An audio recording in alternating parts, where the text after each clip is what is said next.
Župane, prvo ste slavodobitno objavili kako ste pobijedili u sporu o JPP i da je isplaćen prvi dio duga od 18 milijuna kuna.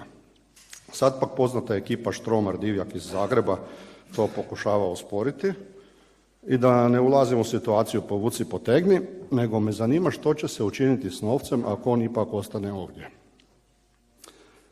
Jučer ste dali HTV-u izjavu da ćete iskoristiti taj novac za sufinanciranje EU projekata. Kojih projekata?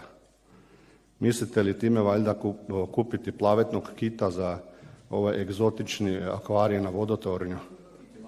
Ili par krokodila onda? Prezentacija tog projekta bio je jedan preuranjeni 1. april. Ali bar smo se svi nasmijeli dobro. Sad ozbiljno.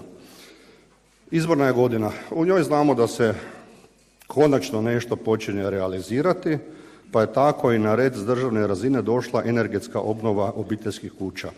Najavljeno je sad to za 3. mjesec. Moj je prijedlog da županija konkretno pomogne građanima na način da se sufinancira projektna dokumentacija i ishođenje energetskog certifikata, te da službenici županije, osobito ovi koji ste izdašno nagradili mimo svojih pravilnika, upute ljude u sam postupak prijave na natječaj. Budući da je interes velik, a za cijelu državu je predviđeno tek 140 milijuna kuna, iznimno je bitno da prijave građana budu točne i pravovremene. Dakle, moje pitanje za usmeni odgovor, gospodine župane, je razmišljate li o tome i možete li se uključiti? Hvala.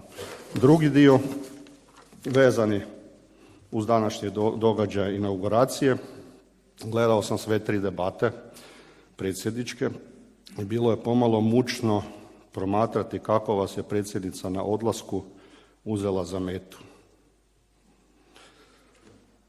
Koliko vas je ona direktno napadala, ispada da ste vi državni neprijatelj broj 1. A zanima me vaša reakcija izostala ili ja nisam primijetio, pa me interesira vaš komentar na te napade i optužbe i pitanje nije li možda vrijeme da raskrstite sa koalicijom HDZ-a u ovoj županiji.